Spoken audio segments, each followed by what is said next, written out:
She thought she played me for my millions. But I had a secret plan from day one. The truth. My name's Gabriel. I'm 54 now, but this story really started about 5 years ago, when I was 49.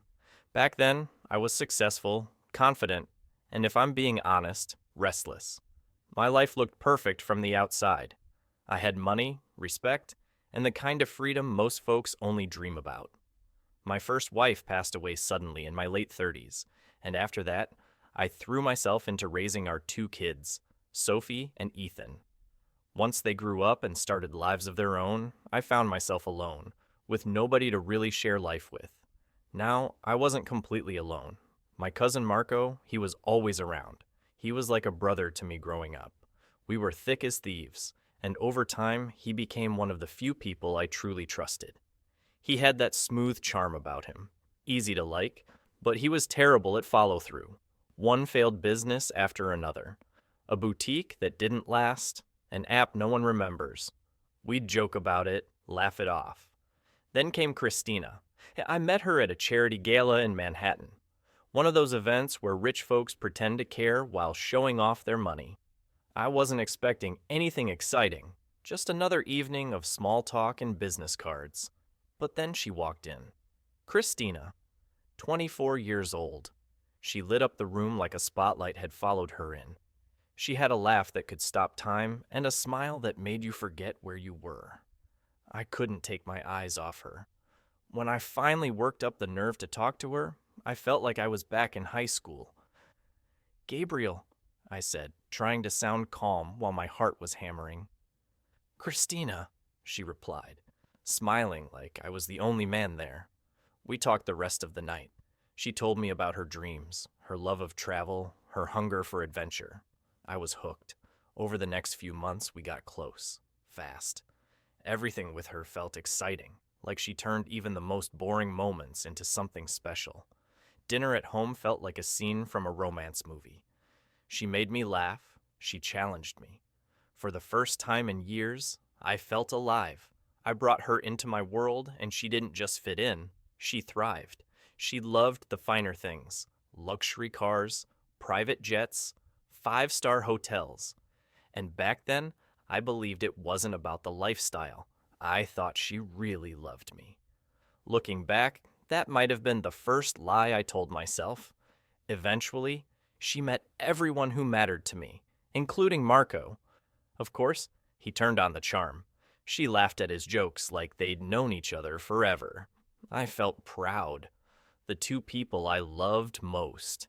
Getting along. I thought it was a blessing. Meanwhile, Marco started talking about a new tech startup he was working on. He claimed it was going to change the game in data security, whatever that meant. He threw around all the trendy words like synergy and disruption, but couldn't explain what the thing actually did. I'd ignored his pitches before, but now Christina was backing him up. One night she told me, "You should really think about helping Marco. He's close to something big. He just needs someone who believes in him." And just like that, a seed of doubt started growing. I still didn't trust Marco's track record, but I trusted her. I wanted to support him because she believed in him. I thought that meant she believed in me. Not long after that, I proposed. Candlelit dinner on a yacht in the Mediterranean, custom diamond ring, a quartet playing her favorite song. When she said yes, I felt like the luckiest man on earth. We got married in the Hamptons, in the garden of our estate. Everything was top of the line. Flowers flown in from Holland, a celebrity chef, the works. Watching Christina walk down the aisle, I thought, this is it. This is forever. At first, married life was great. We traveled the world, spent our weekends in a penthouse overlooking Central Park, through lavish parties that everyone talked about. I gave her everything, and she looked like she had everything she ever wanted. But looking back, I missed the signs. Little comments here and there about how life was getting too predictable. Jokes about wanting more excitement. I brushed it off. Figured it was just her playful side. I mean, I was giving her the world. What more could she want? I didn't know it yet, but those little cracks, they were warning signs. I just didn't want to see them. That's the thing about love. It makes you blind.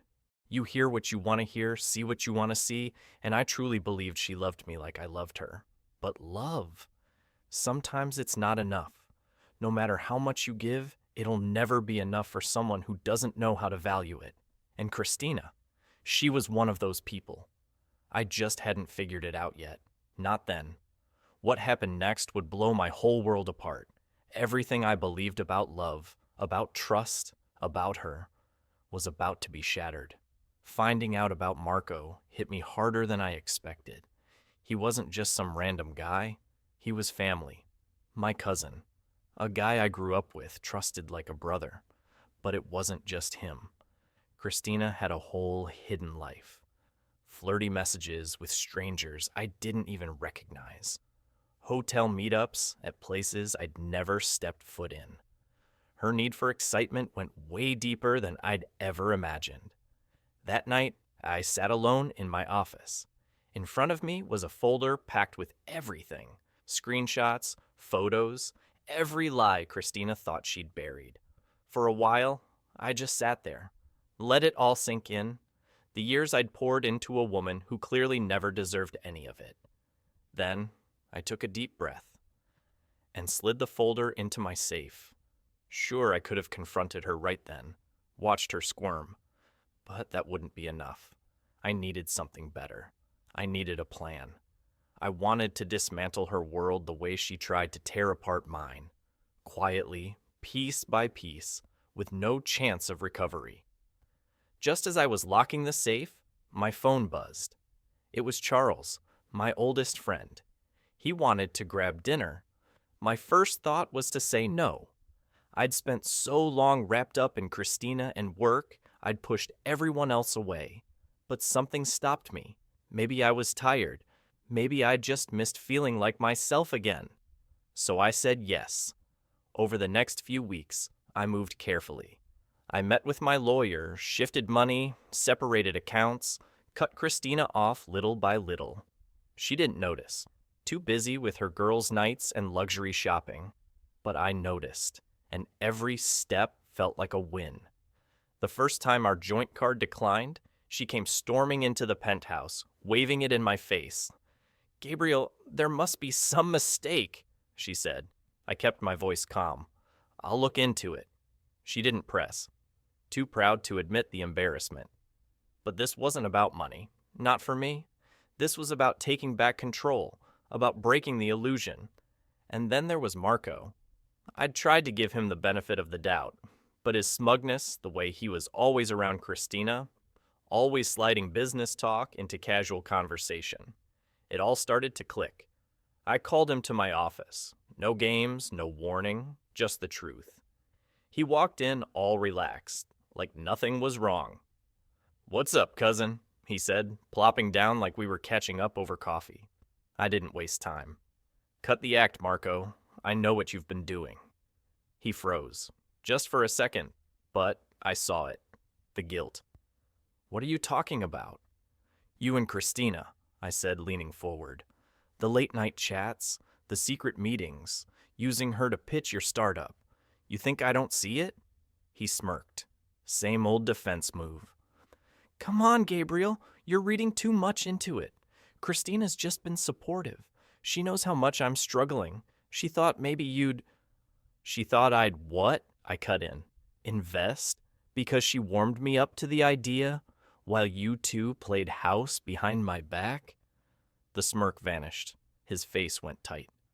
"You're making it sound like—" "Don't insult me, Marco," I snapped. "You've been using my wife to push your scam. What kind of man does that to family?" He squirmed in his seat. "You're overreacting," he said, but his voice cracked. "Christina and we've just been talking." "Then why's your name saved under a code in her phone? Why do I have messages where she says she'll convince me your startup's worth it?" His face turned red. He tried to explain. "Look, I didn't mean for it to blow up in your face, to get caught." I stood up, fists clenched. "You think I don't see what you are? You think I don't see how you've played both of us?" He stood too, getting defensive. You've got it all wrong, Gabriel. Christina came to me. Don't even try to put this on her, I snapped. She's guilty, yeah, but you? You knew what you were doing. You chose to do it anyway. We stood there, staring each other down. Years of family memories shattered in one ugly moment. You're gonna regret this, he muttered. No, Marco, I said, cold as steel. You will, and when I'm done, nobody's gonna touch your business or your name. He stormed out, slamming the door. I didn't flinch. Next, it was Christina's turn, and she had no idea what was coming. I wasn't about to walk into her web of lies without a plan. She thought I'd break, that I'd beg, but I had something she didn't know. I'd been ready for this a long time. Back on our honeymoon in La Romana, when everything seemed perfect, I'd quietly drawn up annulment papers. Not because I didn't trust her back then, but because I knew how people saw me. A man with money. And not all love is real. I never planned on using them. But now, they felt like my escape route. And here's the twist Christina never saw coming. We weren't even legally married. Not in a way that held up. She thought she had a lifetime claim to everything I owned. Big mistake. I waited for the right moment. Something private. Something controlled. Dinner in the penthouse felt just right. I set the table and waited. Dinner in the penthouse was just the opportunity I needed. I set the table like nothing was wrong. Candlelight, a couple glasses of wine, her favorite pasta, fake smiles all around. She waltzed in like she owned the place, draped in one of those overpriced silk dresses I probably paid for. Sat down, told me how hard her day was. I nodded, listened, poured her wine, and then I laid out the folder. It was leather-bound, neat, and thick with receipts, photos, screenshots, a printed bank statement with that shady wire transfer to her cousin. The prenup highlighted, the clause about infidelity, the signed NDA from the firm where her friend worked. Her face went pale before she even opened it. I know everything, Christina, I said, calm as a still lake. You played the long game, I'll give you that. But you underestimated me. She didn't speak, just stared at the paperwork like it might catch fire. You thought I'd be too soft, too in love, too blind. But while you were out shopping with his credit card, I was hiring a private investigator. I stood up and walked to the window. The city looked cold, sharp, just like her. You've got two options. One, you signed this confession, admitting you committed fraud, violated the prenup, and attempted to siphon funds through shell accounts. You leave quietly. No alimony, no assets. Just your name and your designer shoes. Her mouth open, then shut. Or two, I continued, turning back to her. We go public.